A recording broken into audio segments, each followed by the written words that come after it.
Bé, bona tarda a tothom. Des dels Serveis Territorials de Cultura us donem la benvinguda a l'acte d'avui.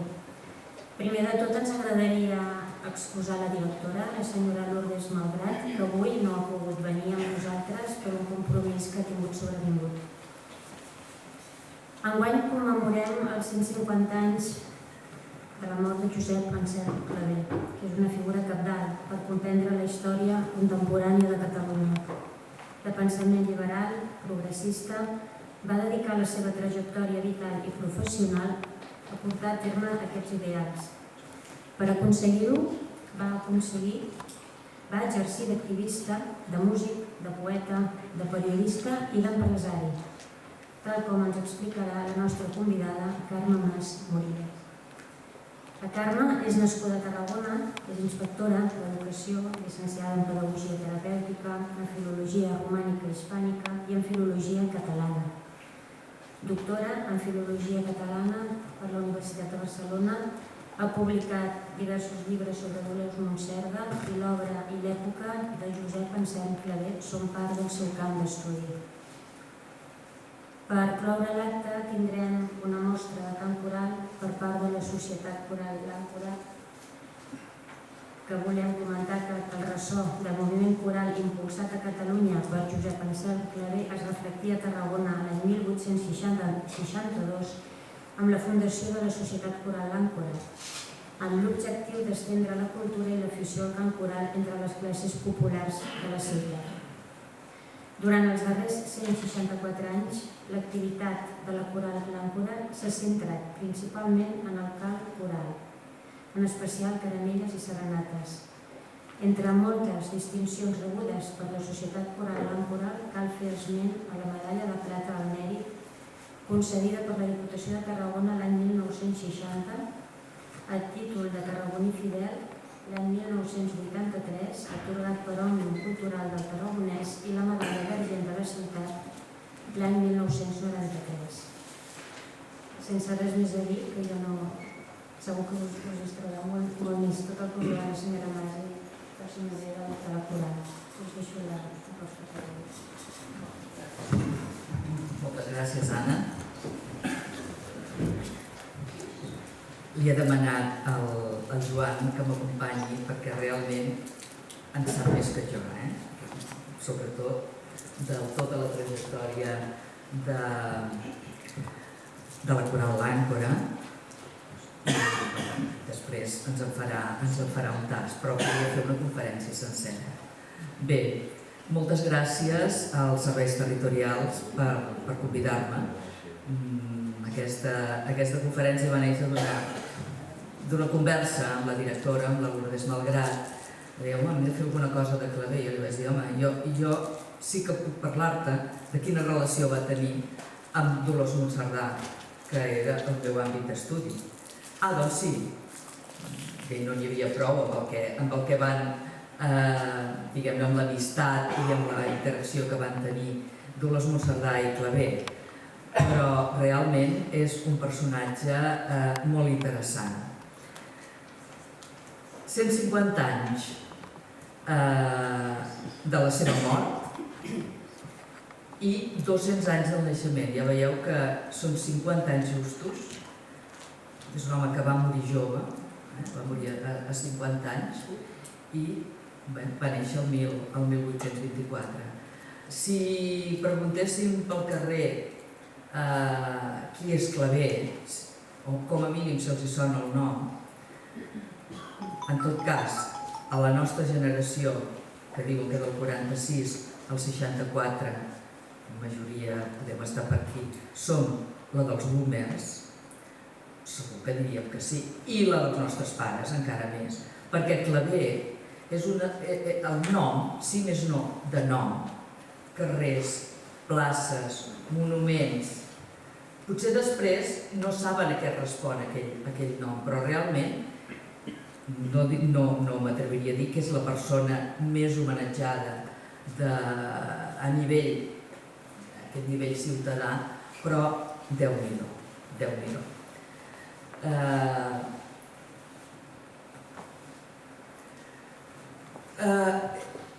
El seu personatge Penseu que neix el primer quart del segle XIX. Tampoc la documentació en aquell moment era tan... no es podia consultar al Google, per dir d'alguna manera, no? I els seus biògrafs, els diversos llibres que trobes, hi ha dades contradictòries, fins i tot en algun moment, no? Des d'alguns que deien és que va néixer en una família molt pobra, això dona peu també a una llegenda de superació personal. Fixa't, va néixer d'una família molt pobra i mira com s'ha espavilat. No va néixer en una família pobra, va néixer precisament en aquesta casa, la que veieu en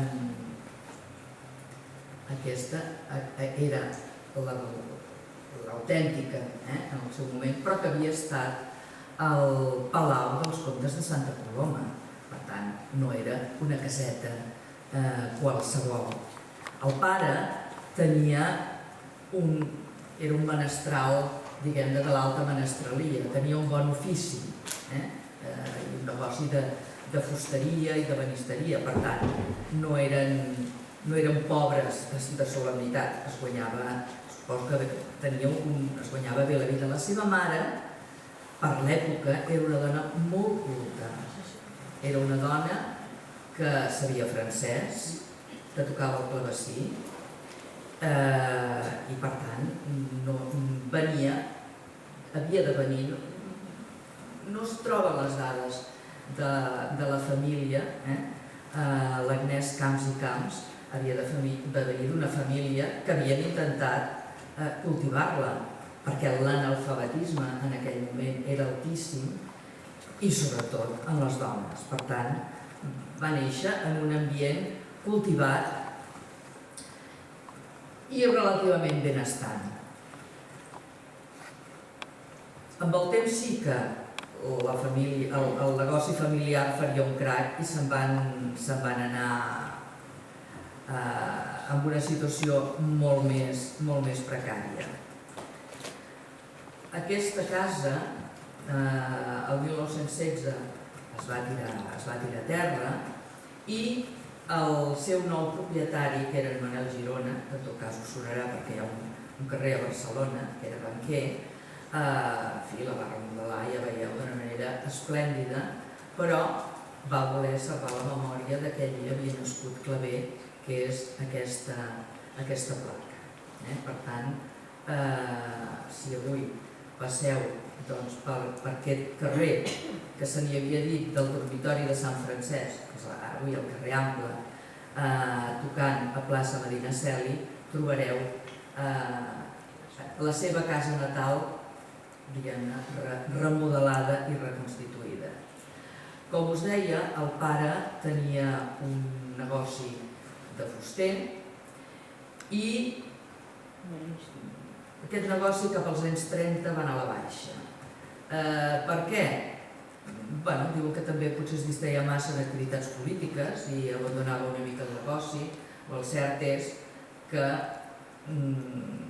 això se'n va anar en orris i els 3 nois, eren 3 fills, es van haver de posar a treballar.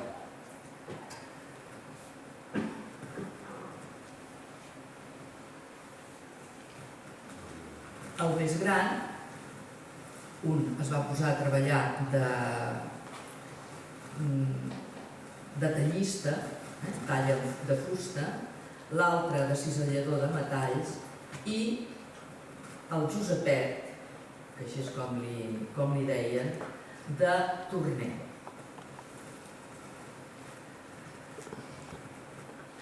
Prèviament en aquesta història, perquè això va passar quan ja ell tenia 14 anys, va tenir mala sort, va perdre la visió d'un ull per una infecció ocular, que no sabem on li van curar, però podem pensar que en aquell moment l'hospital de referència era l'Hospital de la Santa Creu. Aquestes són imatges més o menys de l'època, on avui hi ha la Biblioteca de Catalunya i l'Institut d'Estudis Catalans.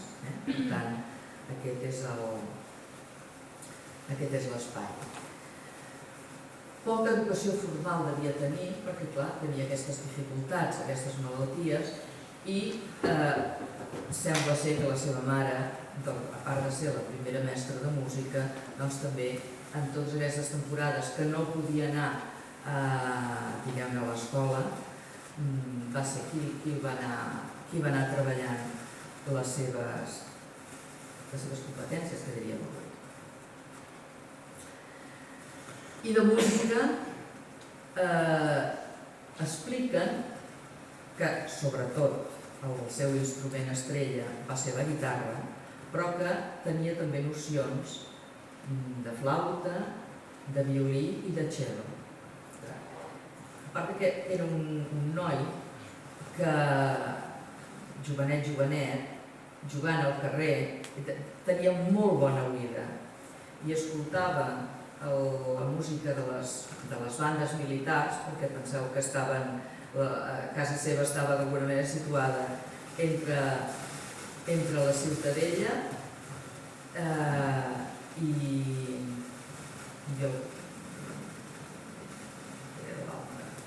el govern militar. I per tant sentia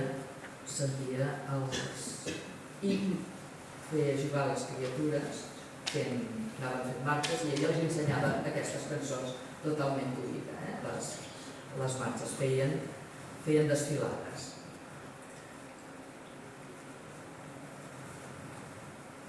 Com us havia avançat, es va haver de posar a treballar de torner. Aquesta és una imatge que m'ha fet la intel·ligència artificial, però que d'alguna manera reflecteix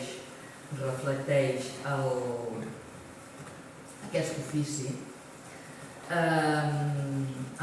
Amb treballs molt durs, de 14 hores, i amb les seves dificultats visuals, podem imaginar que per fer un treball fi, com aquí es veu més en detall, probablement s'havia de cotxar molt, i al cap de 2 anys va haver de deixar aquesta feina perquè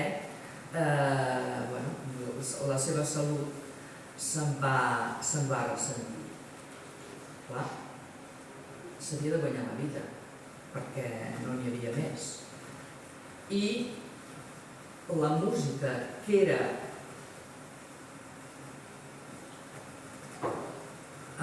un element de gaudi per ell, d'oci, la música li va servir per poder guanyar uns calarons. Com? Anant per les tavernes. Les tavernes eren els llocs on els obrers, el dia que cobraven sobretot, anaven d'alguna manera, es gastava part de la paga, però anaven a esbargir-se. I ell aprofitava per anar-hi, tocar i d'alguna manera passar el plateret. No li pagaven per fer l'actuació. El van començar a conèixer com el Josepet de la guitarra. Pensem que tindria uns 16 anys, 16-17 anys, que va començar amb aquesta feina. I per poder cantar fent duos o fent trios es va associar amb 2 més, l'Oleguer Borés i en Jacint Carbonell. I per tant, a poc van anar agafant una certa fama, i podeu veure com eren aquests establiments a l'època. Les botes aquí dalt i aquí els taulells.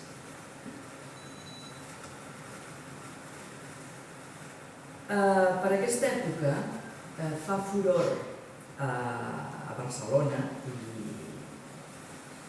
i a França, que és on surt inicialment aquest llibre, les teories de l'Étienne Cabet, que era un socialista utòpic, un filòsof, que va publicar Viatge a Icària, Voyage en Icària, que és una entre novel·la i assaig d'un món, un Walden 2, un món utòpic, un món millor.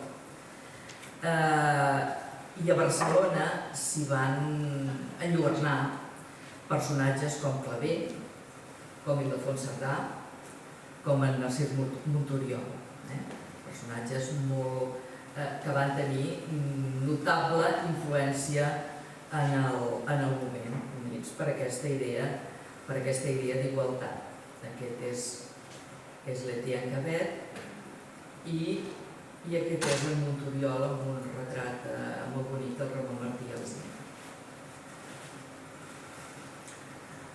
Això es publicava, però aquí, diguem-ne, veureu que la influència més notable va venir uns anys després. Clar, l'Espanya i la Barcelona del moment era absolutament convulsa. Les bullangues no paraven, bullangues, és a dir, serien manifestacions, aldarulls, etc. La paraula bullanga era tal com en aquell moment definien tots aquests aldarulls. Les bullangues no paraven i la del 1842 va sorgir perquè uns obrers, va ser, diguem-ne, el misto que van encendre les teies, no?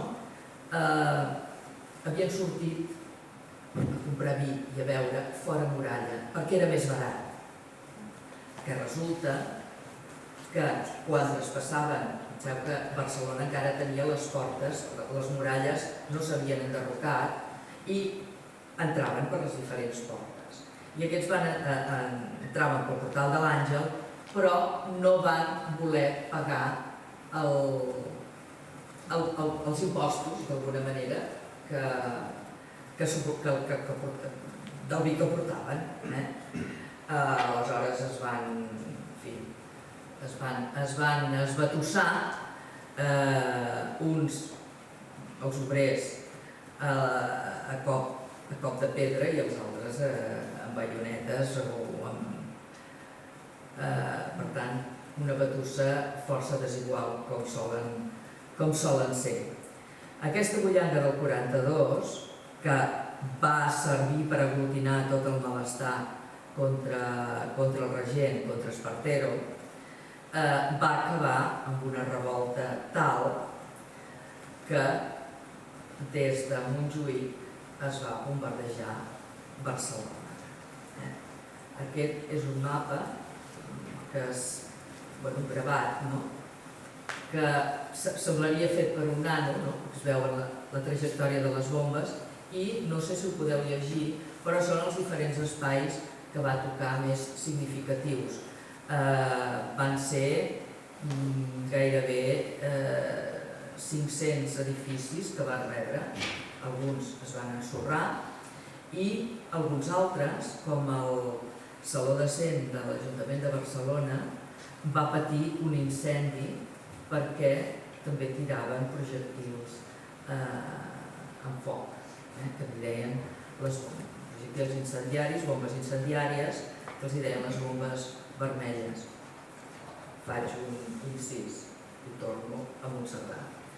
Al cap dels anys, quan ja Puig i Cadafalch, que va ser el gendre de Montserrat, era el capdavant de la Mancomunitat, va demanar va fer un concurs que curiosament va guanyar el germà de la seva sogra, que era l'Enric Monserdà, per rehabilitar la sala del Consell de Cent.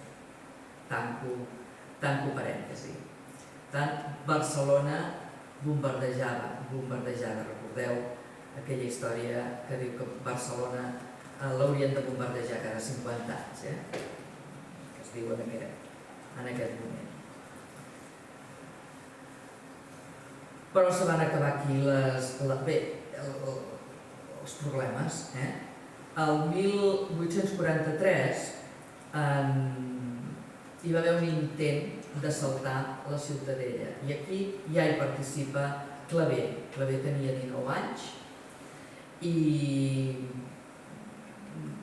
diuen que eren uns 400 joves, el diari Constitucional deia 400 arrojados catalanes. La revolta popular que es va anomenar de la jamància, jamar en caló és menjar, perquè deien que els que s'havien, diguem-ne, apuntat als batallons voluntaris ho feien, que també els deien els batallons de la brusa, aquestes bruses que portaven els treballadors, alguna foto que sortirà Clavé amb aquest tipus de brusa, s'hi apuntaven per menjar de franc i cobrar els 5 rals diaris de paga. No el van empresonar, que alguns biògrafs diuen que sí. Sembla, jo he anat deduint, que aquesta vegada no l'empresonen, l'empresonaran després. Però mig cec, poc hàbil, va caure, cametes perquè us vull, es va dislocar un braç, l'espatlla i, per sempre més, perquè imagineu-vos com el devien curar, va quedar una mica mal gerbat. És a dir, que cec i un xic mal gerbat, diguem-ne, a causa d'aquesta caiguda. I situo per aquesta època quan tots aquests personatges lligats al socialisme utòpic, etc., posem l'Abdó Terrades, en Narcís Monturiol, en Clavé, hi havia d'altres també, anaven al taller del pare de Dolors Monserdà, que era un relligador de llibres important a Barcelona, tenia el taller i la vivenda al carrer de la Palla, a tocar de la catedral. Situo el 1844 perquè és l'any que es van casar el Josep Monserdà i la seva dona, la Beatriu Vidal, que era qui portava aquestes tertúlies. Josep Monserdà sembla que era bastant sorrut i només estava a la feina. Aquesta és la Dolors Monserdà nena, és l'única foto que hi ha, és un daguerrotip que hi ha de l'època, treballant amb l'enquadernació. Però la seva dona, que era també una dona autodidàctica i molt desperta, molt bona lectora, era la que portava i que d'alguna manera animava aquestes tertúlies. També hi anaven aquestes tertúlies en Milà i Fontanals. És a dir que aquest ambient és el que ella va copsar. Ella neix el 45 i he posat aquest període perquè el pare mor el 1862 i a partir de la mort del pare passa com també a Can Clavé. Tots se'n van orris, perquè ningú sabia, els fills eren joves i ningú sabia de l'ofici, per tant, allò es va plegar. I el 62, com veurem, també és l'any en què Dolors Monserdà comença a publicar poemes en les publicacions d'Anselm Clavé. Hi va haver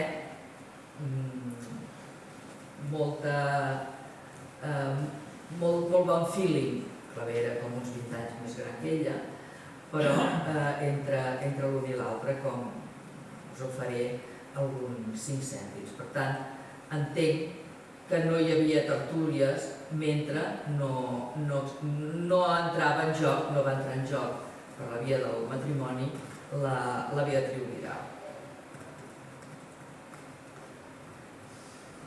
Clavé explica que continua guanyant-se la vida amb el tema musical. Estem a l'any 45, precisament, quan neix la Dolors Monserdà. A la revista del Metrónomo, l'any 1863, que uns amics li van anar a demanar de posar-se al capdavant d'un grup instrumental, que ja veureu com era. A principi, ell deia, us ho llegeixo en castellà perquè és com està el text. A principios de 1845, varios amigos trabajadores me invitaron a extender las bases al frente de una modesta sociedad cuyo objeto debía reducirse a ocuparnos en el estudio de algunos sencillos instrumentos cuyas primeras nociones poseíamos. Bueno, i així va ser com van constituir aquest grup musical que va portar el nom de l'Aurora. Va ser el 2 de febrer d'aquell 1845. I era un conjunt, en fi, tots els que sabien tocar alguna cosa.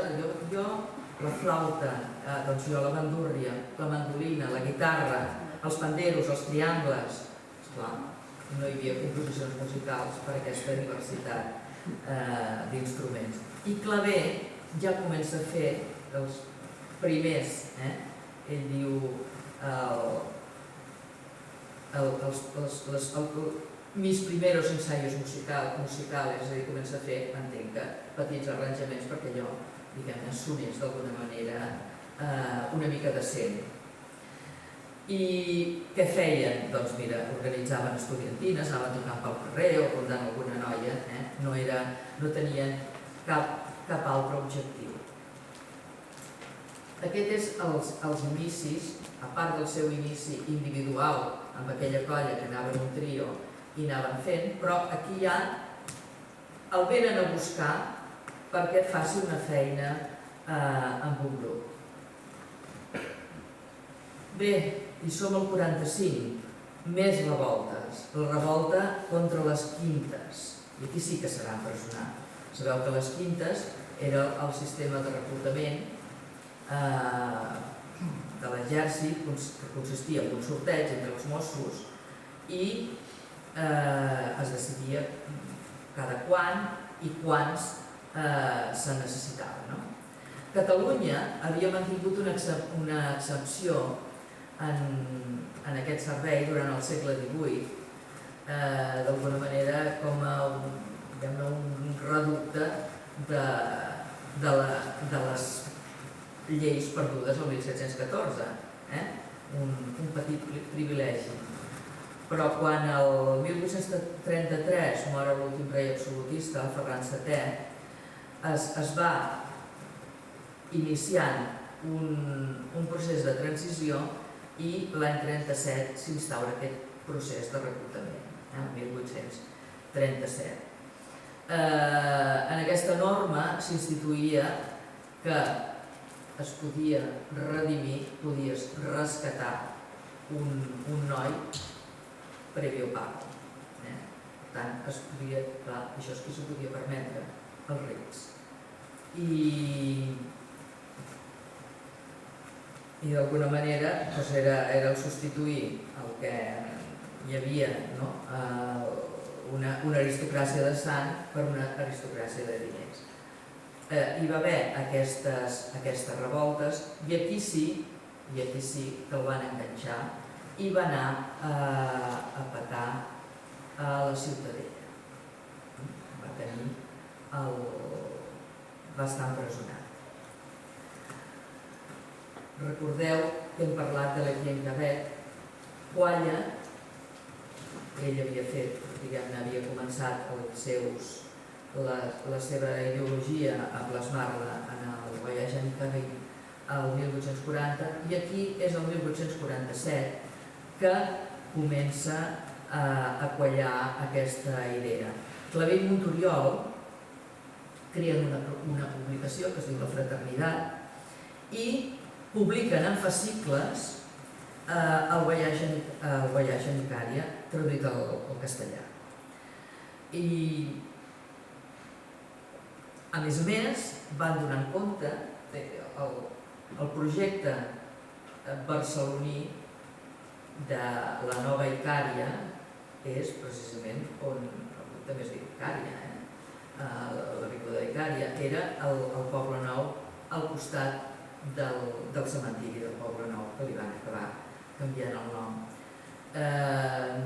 No va acabar de quallar del tot, però alguns, i també hi va haver un altre intent, de fer aquesta diguem-ne, nova societat idealista, igualitària, fantàstica als Estats Units. I es van embarcar un grup de persones, francesos, etc., de diferents llocs, i d'aquí hi van anar dos. Un era un metge, el doctor Joan Rovira, i l'altre el germà de Monturiol, cap a Texas. Se suposa que Cabet havia comprat unes terres que no tenien tanta extensió com els havien dit, es van trobar una mica frustrats, però bé, van anar continuant, van anar canviant. És una història bastant truculenta que en Xavier Benguerel va plasmar en una novel·la que precisament es diu Icària. Per tant, tota aquesta història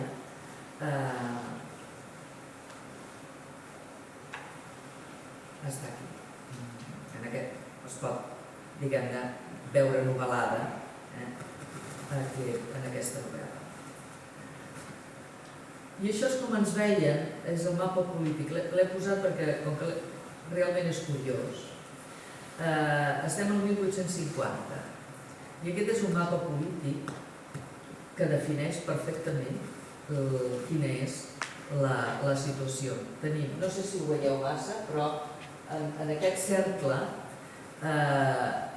tenim l'Espanya incorporada o assimilada, que són tots els països catalans. Diguem-ne, tot el que és la part central, Galícia, les Castelles, Andalusia, és l'Espanya uniforme o puramente constitucional, etc. I després, òbviament, hi ha l'Espanya colonial, encara hi havia Cuba, encara hi havia les colònies, òbviament, el 1850, i l'Espanya foral. És un mapa, penso que curiós, per aquesta, i aquí comprèn part de l'Aragó, tot el País Valencià i Catalunya, és a dir, i les illes. Aquesta línia verda no és meva, és del mapa. He fet el focus, però és tal com està aquest mapa, ja dic, datat al 1850. No han canviat massa les coses, tampoc, com veieu. La història és bastant circular i tornem a estar en aquestes lluites. Bé, de la música instrumental, Clavé passa a la música coral. Perquè el seu objectiu quin era? D'alguna manera, ell es coneixia molt bé les tavernes, s'hi havia passat anys tocant a les tavernes. I què passava a les tavernes? Es gastaven la setmanada i que a més s'emborratxaven. Però era l'únic espai que tenien d'esbarjo. Per tant, intenta fer-los unes propostes diferents i és quan comença el cant coral, els anomenats, els cors de claver, la Societat Coral Euterpe, que es funda el 1850 i s'escampa realment com un incendi, perquè veureu que la quantitat de cors de claver que hi va haver en aquell moment va ser extraordinària. Aquest és el claver que a l'època, que ja tenia 30 anys, el 1854, es dedicava plenament a la música. Aquesta és una fotografia molt clàssica. Aquesta brusa que portaven els treballadors i aquesta guitarra, que no ho he dit quan ha sortit, però era la seva guitarra, la guitarra que hi havia en la diapositiva, que es conserva haureu pogut llegir, suposo, en els textos, que es conserva al Museu de la Música. Es dedicava plenament a la música, però el lideratge que tenia entre els tres, que hi havia, diguem-ne, també mantenia aquesta idea passada pel seu propi sedàs d'una societat més justa, més igualitària, etc., esclar, li comportava problemes amb les autoritats. I ens trobem que el van exiliar a Maó. Per què? Doncs perquè havien cridat a declarar el seu germà, Antoni, ell el van acompanyar i es van discutir amb l'autoritat pertinent, que era el general Zapatero, que no me l'invento, es deia així. I el germà era més abrandat, ell va anar frenant, però a tots dos els van enviar a Maó.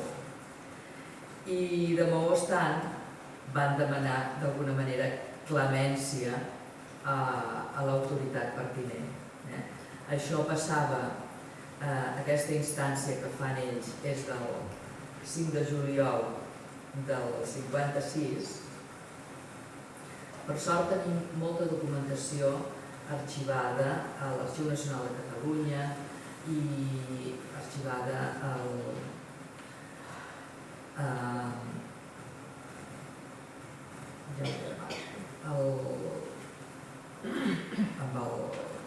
els mateixos cors de claver i el Museu de la Música.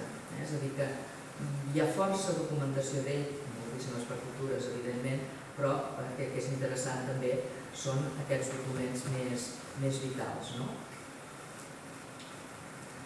I aquí li diuen, en el ministre de la Governació: Excelentísimo señor, José Antonio Clavé, compositor de música, y Antonio Clavé, cincelador de metales, hermanos naturales y vecinos de Barcelona, AV, recordeu quan feien aquestes instàncies que posàvem UV, expone, que habiendo sido presos en aquella ciudad, el primero del que rige, el primer d'aquell mes, el dia 1, encarcelados en su ciudadela y confinados el día siguiente a Mahón, Islas Baleares, por disposición del capitán general del Principado de Cataluña, sin formación de causa ni motivo alguno conocido, se ven en la precisión de acudir al gobierno, que vuestra excelencia forma parte, en demanda de justicia y reparación de los prejuicios arrogados por tan inmotivada medida. I al·leguen la injustícia d'estar deportats, que estan deixats a la seva sort, sense diners, amb la família abandonada i sense mitjans, la família que havien deixat sense mitjans de subsistència. Empresonats el dia 1, però el 5 ja eren a Maó, per les dates que es veuen.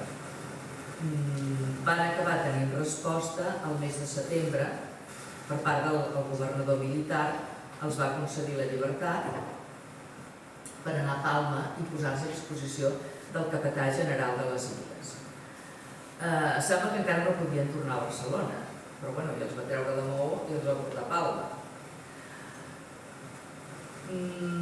No acabo de saber si forma part de la llegenda o no, però sembla que van aconseguir escapar-se i arribar a Barcelona, perquè una de les seves filles, l'Enriqueta, estava molt malalta. No va acabar morint un temps després, sempre va ser de molt poca salut. I davant d'aquestes històries diuen que el general Zapatero, quan li van explicar tot això, li va concedir la llibertat. Diuen allò, si no n'he vero, he ben trobat, perquè ja dic. Aquests documents sí que ens diuen quan van arribar, que demanen, però després ja no he trobat com segueix la part des de Mallorca cap a Barcelona. El 1860 tenim aquí ja com canta el coral Euterpe. Aquesta és la seva batuta, la batuta autèntica d'ell, que es conserva. I comença ja no a portar a tenir una sola formació coral, sinó que atès que s'havia anat escampant, ja formar una federació. I aquest va ser l'associació euterpense, com que el cor li havia dit Societat Coral Euterpe, doncs una federació de diferents cors que van proliferar, ja dic, per tot Catalunya. Aquesta és una foto en què està Claver al centre. Aquestes fotos, clar, tenen els seus anys i es veu un poc. Aquesta potser es veu una mica millor, també és del 1860, amb Claver aquí i la famosa batuta que tenia i l'estendard que tots els cors portaven. Diguem-ne, en el marc d'aquesta federació organitzava uns festivals. A on? Intuïu, a Barcelona. I tant el 60, el 61, el 62, que a més es va fer un concurs coral, i el 64, el segon concurs coral. El més nombrós, que va ser el 64, va plegar 2.000 cantaires. 2.000. Expliquen les dificultats de portar gent de la Catalunya central. Com anaven en carro, d'alguna manera, no? De 57 grups, de 57 cors, 57 societats corals i uns 300 músics entre orquestra i banda. És a dir que Déu-n'hi-do el que van fer.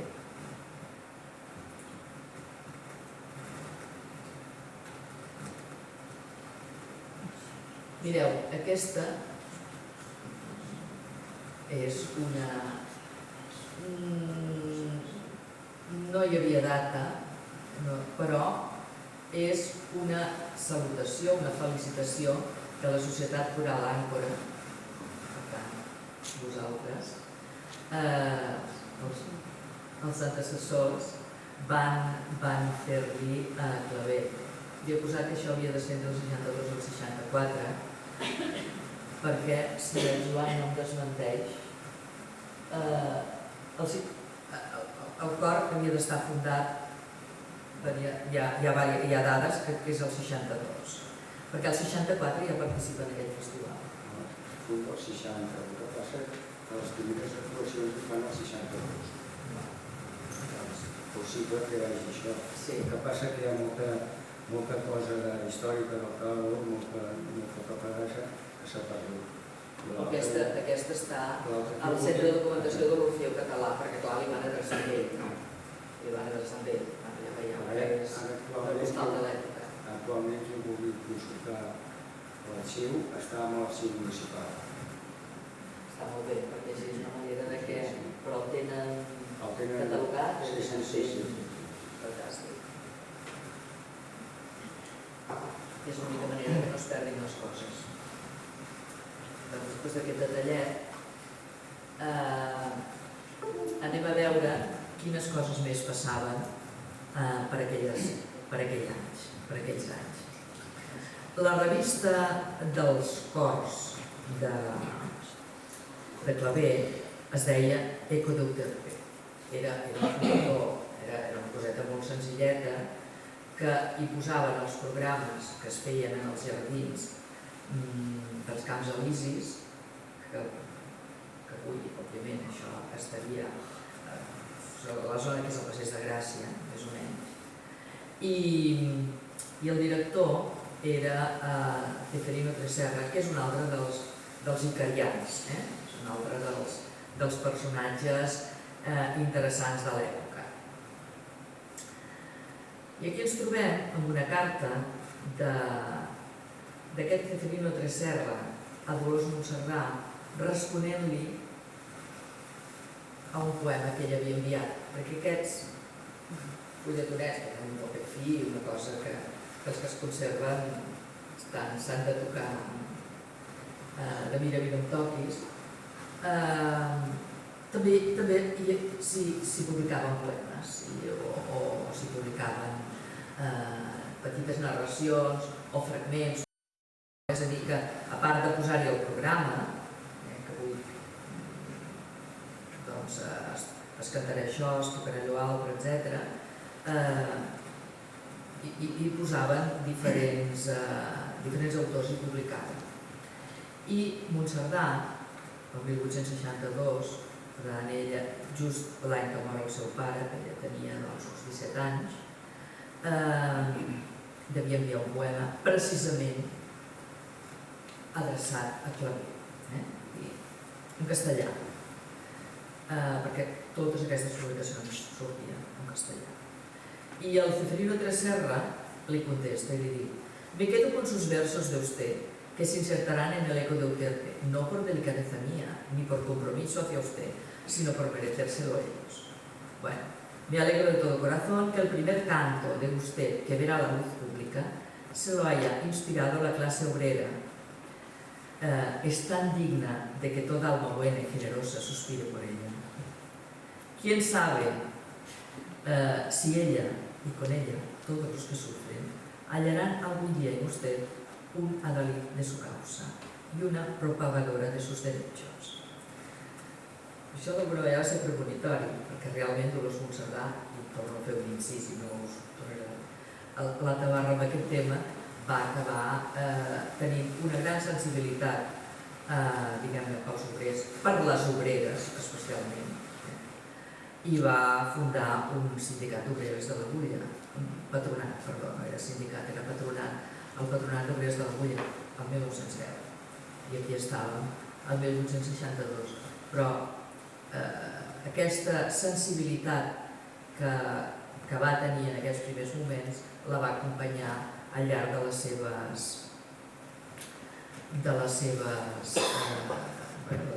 seves activitats literàries i activistes. Bé, doncs no us llegiré el poema, però sí que us llegiré en part un altre poemet que l'any... Bé, aquí tenim... No sé si més... Sí, aquí.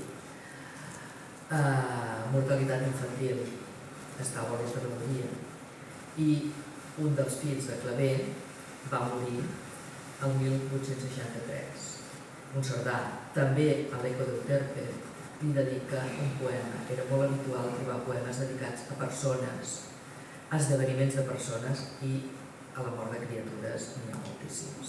La mateixa Monserdà viuria, no en aquest moment encara, però més endavant la mort de dos dels seus fills. I tenim un petit tast d'aquest poema.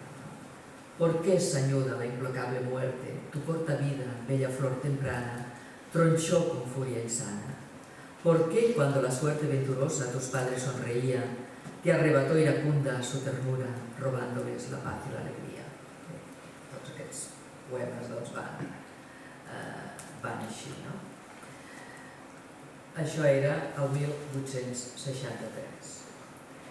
I entre el 62 i el 63, i torno a fer un incís perquè ens surt la Josepa Massanés, la tarragonina Josepa Massanés, que es portava 30 anys en Monserdà i va ser d'alguna manera la seva mentora. El 63 és Josepa Massanés, que la veieu aquí fantàstica de jove en aquesta portada de Feminal, li va fer un poema en català, amb estimada amiga, la distingida poetissa Dolors Monserdà. I aquí tenia diferents... L'advertia, li deia que tenia potencial, però l'advertia de les punyalades traperes que es podia trobar si continuava en aquest món de les lletres, l'advertiment. Montcerdà, l'Ecodeuterpe del 1864, li respon amb un altre tema, i aquest és un dels originals dels versos de Montcerdà.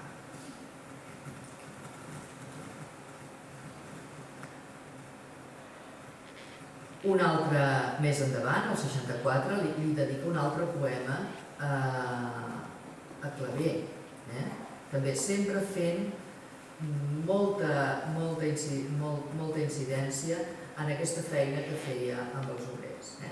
Esta masa de honrados jornaleros, cuya vida se deslizaba oscura, penosa entre los áridos senderos de un mundo de dolor y de amargura, son hoy por ti de la abyección alzados, son por tu sabia mano conducidos, por la antorcha del arte iluminados, por la aureola del bien ennoblecidos, y el vicio les respeta en sus rigores y les da la virtud sus galles flores. Aquesta és una mostra, òbviament, poso com a exemple dels poemes que li va dedicar a Montcerdà, però a Clavé li van dedicar molts poetes de l'època, se'ls dedicaven entre ells, també això era típic. I aquí tenim el metrònomo, els diferents, que també era un mitjà de difusió, en què surten aquells 2.000 coristes, cantaires, coristes, i aquí, no sé si ho veieu, he assenyalat el que serien els cors diguem-ne de la nostra zona. Hi ha Vendrell, dos de Reus, de Valls, i aquest d'aquí és la Coral Àncora, per tant el 64 estava en plena forma. Però Clavé no se'n va estar de col·locar-los el libro del obrero. Els hi va arreglar un a cadascú, que era una espècie d'antologia de textos de diferents autors, tant en prosa com en vers. Allò per posar-los el cap a to, per posar-lo en la recta via, en el recte camí.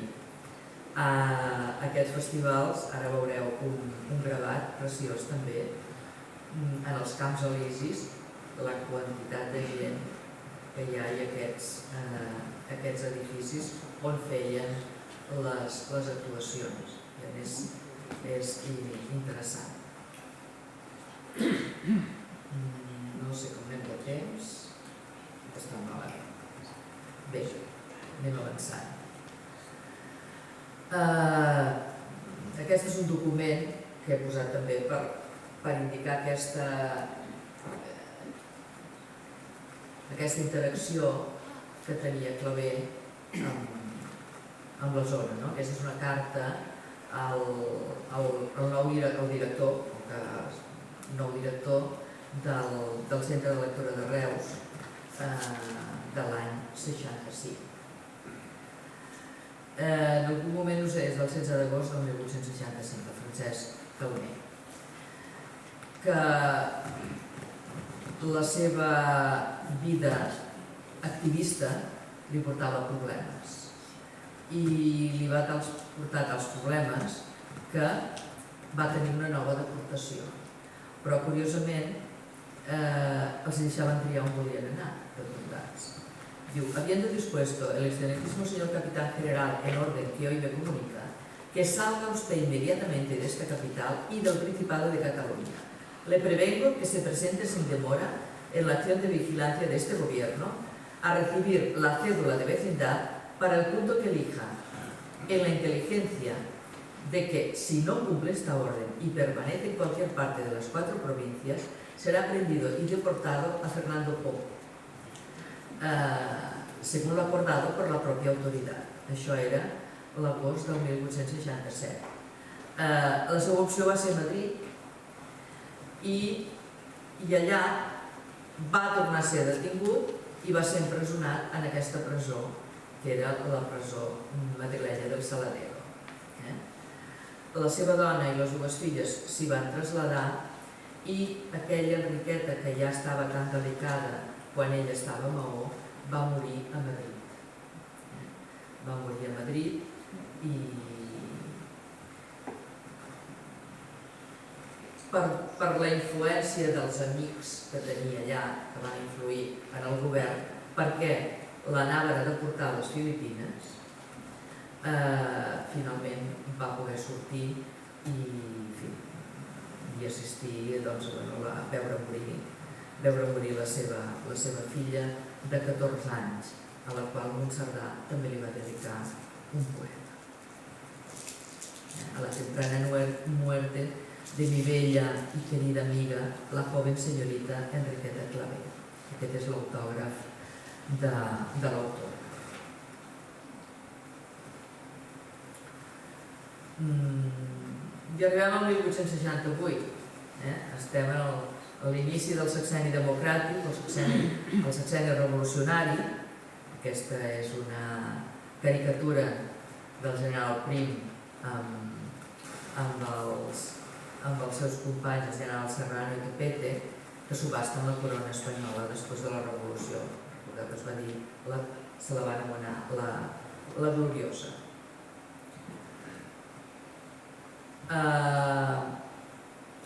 Clavé anava tenint, ell formava part del Partit Republicà Democràtic i van fer una assemblea a Tortosa en què volien treballar un pacte federal.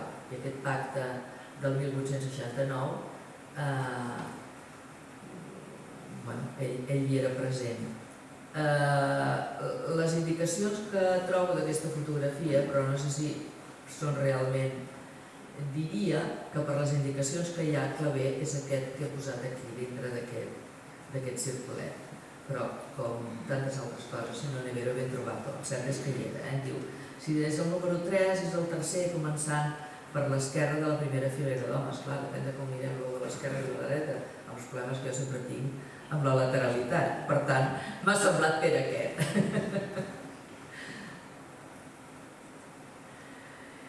I comencen a venir temps en què queda lluny la repressió, queda lluny la presó i se li demanen responsabilitats de gestió política, per tant de participació. Venint de Madrid, envia un telegrama a la seva dona que li diu: aceptado gobierno Castellón para donde parto el miércoles noche. Fernando salga jueves, primer tren, línea Valencia. No sé si el seu secretari, Germano Borga. Tráigame ropa, llegará a Castellón 5 tarde, yo llegaré 8 noche. Aguárdeme, estació Castellón. Això és el 12 de març del 1873. Per què? Perquè el van nomenar governador civil de Castelló. Això és un any abans de morir. I a més, penseu que el sexenni va del 68 al 74. El nomenen també, ja era el 70, aquesta se m'ha despreparat, però bé, va ser, perquè primer va ser president de la Diputació de Barcelona també, va ser anomenat diputat, és a dir que entre el 72 i el 74 venen els moments en què compten amb ell per responsabilitats polítiques, però ja estava bastant tocat, tenia problemes cardíacs, estava una mica tocat. I també va ser, a veure si surt aquí, aquest és el nomenament del governador civil de Castelló, que signa l'Estanislau Figueres, inclou el vistiplau de Francesc i Margall, el ministre de Governació, i el secretari del govern de la província de Castelló, que es deia Ballester. És governador de Castelló i li afegeixen Tarragona. li afegeixen Tarragona, no amb el títol de governador, sinó, tot i que la premsa deia que l'havia anomenat governador, era delegat especial del poder executiu. Vull dir, era com un afegitó al de governador civil. Pel cas devia fer el mateix, no? I aquests són els diaris del moment, en què havia dit... Això va ser una qüestió, suposo que molt contingencial, perquè va dimitir el governador civil d'aquell moment. Tarraconenses, admitida mi división, el gobernador que es deia La Sala, por el gobierno de la República, he resignado hoy el mando en el secretario hasta la venida del dignísimo diputado constituyente, don José Anselmo Clavé, nombrado para ejercerle con el carácter de delegado especial del Poder Ejecutivo. Això era el 21 d'octubre i el 22 d'octubre el diari ja diu que ayer tomó posesión del cargo de delegado especial Josep Anseu Clavé. Estem a l'octubre del 73.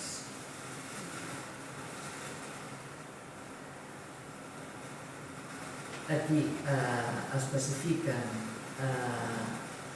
el diari el dia següent i són dues notícies diferents de declaracions que diu: "Necesito, señor ministro de la Gobernación, en telegrama que acabo de recibir me dice lo siguiente. La activa persecución de las facciones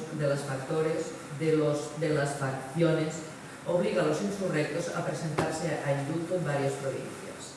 Luego está ya pacificada con la presentación a indulto del cabecilla Manuel Tero", etcètera, etcètera. Les advocades passa això, etcètera.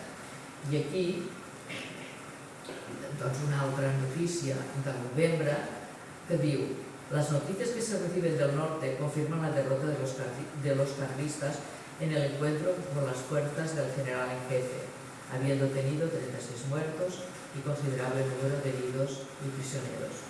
Tot això, diguem-ne, que era la informació que des del seu negociat traspassava a la ciutadania.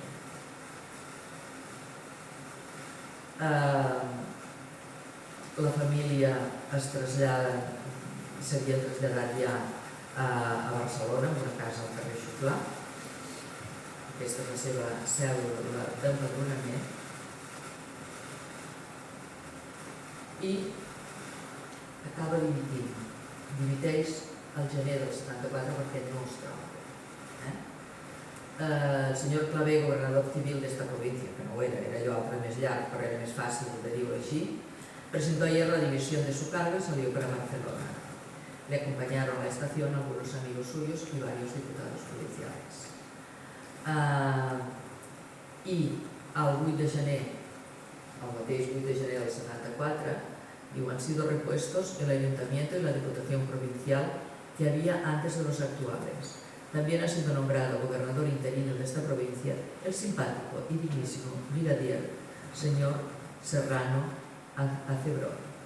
La bandera roja que había en el balcón principal del edificio por el gobierno de la provincia ha sido sustituida por la bandera nacional".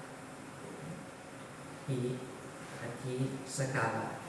Clavé mort el 24 de febrer del 1874 a casa seva. També diu la llegenda, si és més llegenda o és més veritat, que li va demanar a la seva filla, Làuria Rosa, que va ser qui va conservar tot el llegat que toqués un vals de Chopin, i que va morir. També és molt llegendari, però segur que li va facilitar, que li va tocar en algun moment, segur, si va ser en el de mort o no. Aquest és un dels busts típics de Clavé, el bust de Manuel Fluixà, que està al Centre de Lectura de Reus. I després ve Montserrat també li va fer un altre poema i molts més, jo el poso com a exemple. I molt aviat, perquè fixeu-vos que aquesta notícia és del 3 del mes de març, hi ha una comissió que recull fons per fer-li el panteó funerari. Por tanto, la comisión que en Barcelona agencia los trabajos para que un panteón en el que descansen los restos mortales del institutor de las sociedades corales de Cataluña, don Anselmo Clavé, ha invitado a varias sociedades para que hagan suscripciones. Y aquí el Ateneo de la clase obrera, el Ateneo Tarraconense de la clase obrera, ha correspondido la invitación y tenemos la seguridad que la suscripción que ha abierto darà buenos resultados. És també una mostra de l'estima de la gent, perquè molt aviat ja es demanen diners precisament per aquest. I després per el monument que li van aixecar a Barcelona. Aquest és el monument obra de Domènech i Montaner i Josep Vilaseca en el cementiri del Poble Nou, el cementiri d'Icària, al Panteó 67, que una bomba va malmetre i el va restaurar al 48.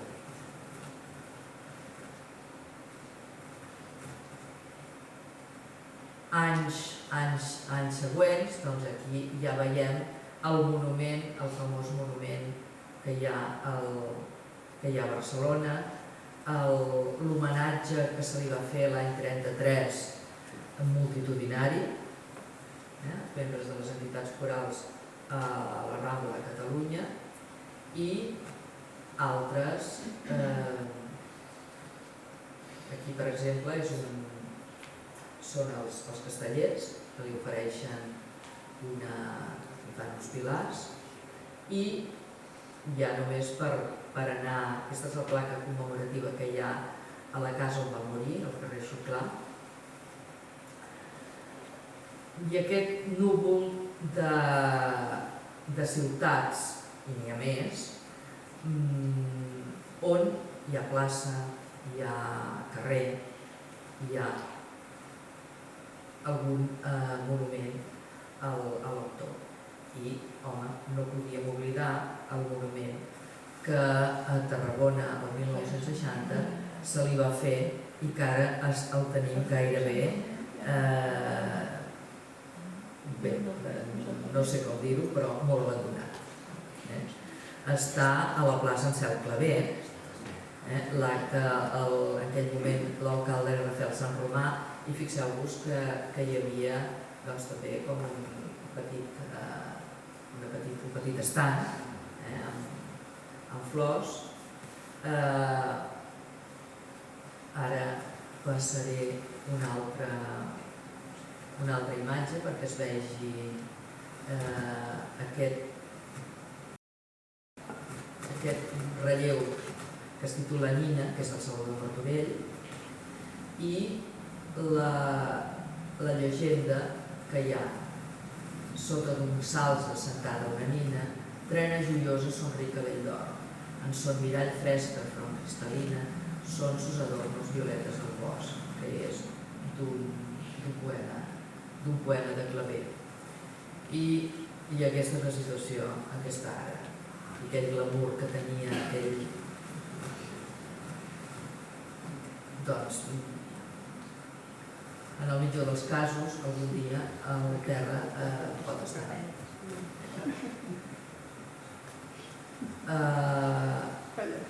El 2019 es va descobrir una placa commemorativa als companys del Cor l'Àncora, que la van posar aquí, que dius, home, ja està bé, però... I això és... Aquí hi ha unes persones sosconegudes, la meva floria, etc. Una placa commemorativa dedicada a la vostra llarga trajectòria, que encara hi és, però no sabem si està en un estat de conservació com tantes altres plaques tenim a la ciutat. I simplement per acabar, doncs, diferents, una mostreta també, dels monuments, que és el del Palau de la Música, la làpida que li van inaugurar a Madrid el 1925 per iniciativa del Casal Català a Madrid, i va tenir i té aquesta làpida, i no ho veureu massa, però fixeu-vos la quantitat de gent que va acudir en aquest acte el 1925 en homenatge a Clavé a Madrid. A Manresa, a la Garriga, aquí amb un reaprofitament,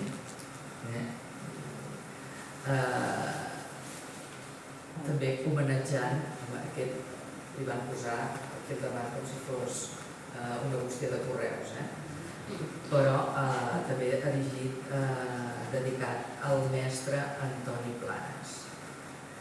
Al Carrer, a la Corunya,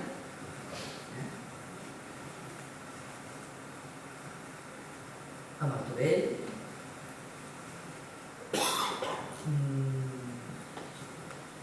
molts medallons també hi ha amb l'efígie de Clavé. Aquest és una composició molt delicada de Peles Mestres, Noies al camp, un medalló de Clavé, és evident. I acabaria deixant aquest retrat que es va fer el 1880,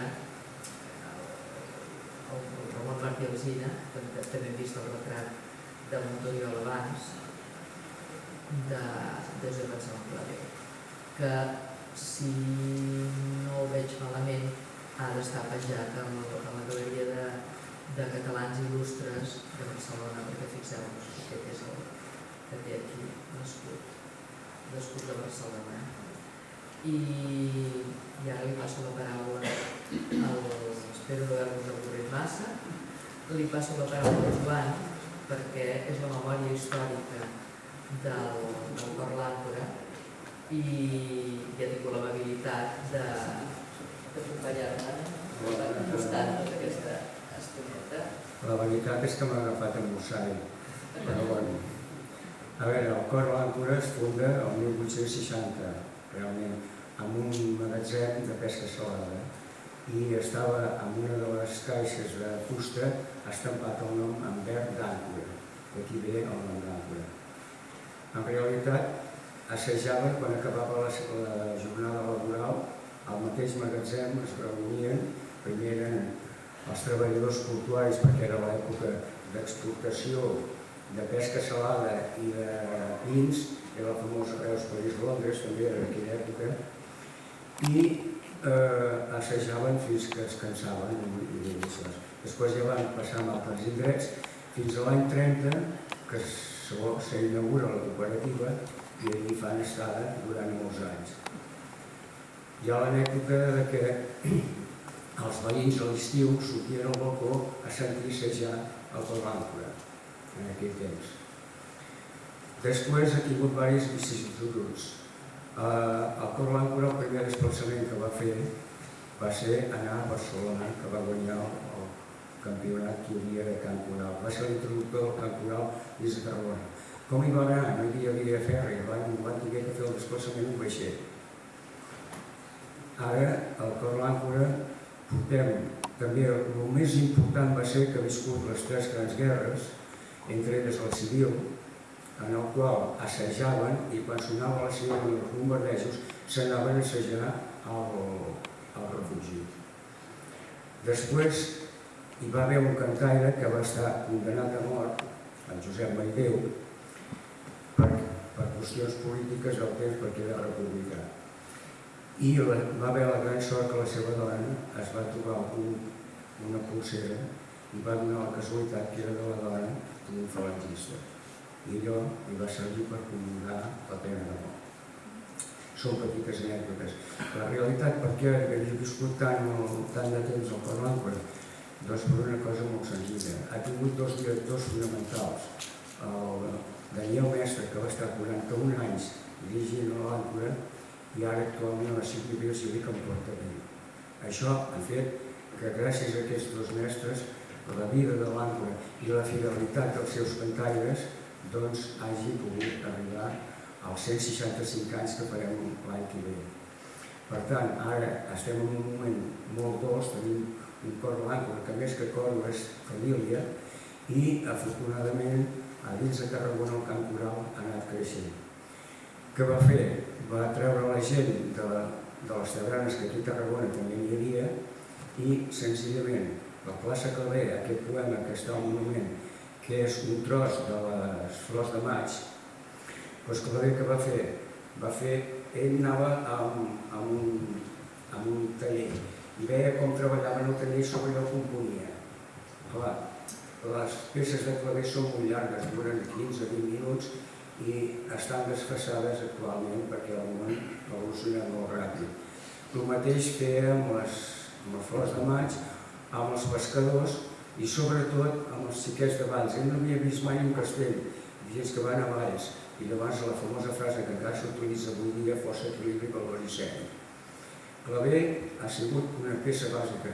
I el curiós de Tarragona és que el monument està aquí dalt, a prop de l'Avinguda de Catalunya, però el carrer Claver està a la plaça dels Carros, que és el que va entre la plaça dels Carros i l'estació. És carrer en Sant Claver.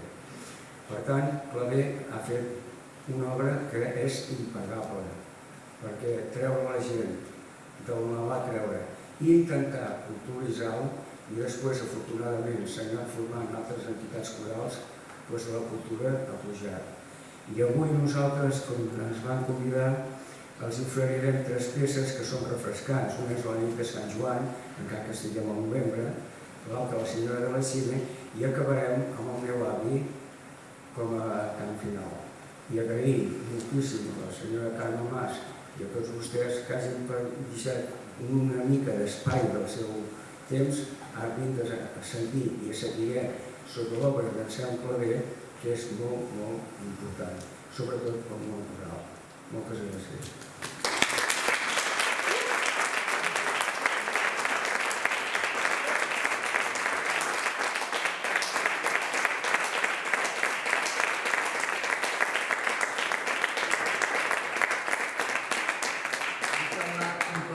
Per tota la gent que cantem, evidentment ells són els degans dels cors de Tarragona, però en aquest moment hi ha uns 600 cantaires només a Tarragona. Tenim 25 o 26 cors, és a dir, que Tarragona té una vitalitat en el món coral. I, òbviament, tampoc hem dit en cap moment, però els cors de Claver eren només masculins, perquè els homes de les tavernes eren els homes, no? Esclar, els temps han canviat i, òbviament, s'ha anat evolucionant. Ara, que quedin només cors, només d'homes, algú comentava que en quedaven potser 2 o 3. Òbviament, són cors mixtes. Els repertoris han evolucionat, com avui ens demostraran. Moltes gràcies, Joan, per explicar-nos aquestes històries de vida. N'hi ha moltes més. Doncs les has d'escriure. T'emplacem, perquè si no tot això es perd. Doncs surt en deure. Moltes gràcies i ara doncs el vostre...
Perfumada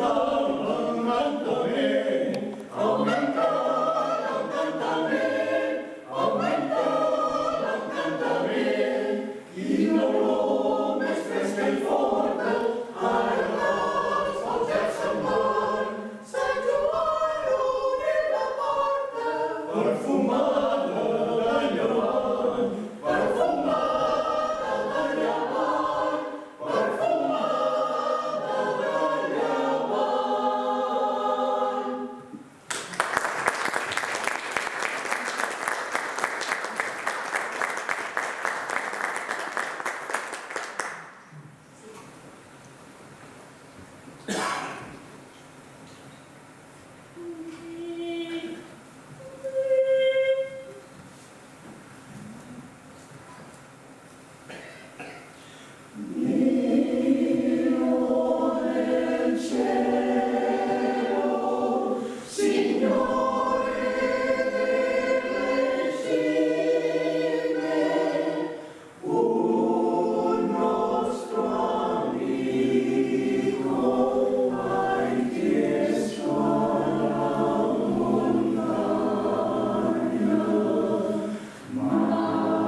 diputat ja s'ha acabat.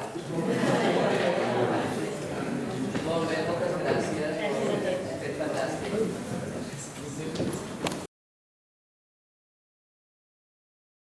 De lluna i sol. Blavó que il·lumina un cel sobre el mar. Verdosos conreus per les valls i muntanyes. Cortins que en retornen els temps ja passat. Muralles de Tarragona, fermes i majestuoses, sereu sempre poderoses, torres dignes d'admirar.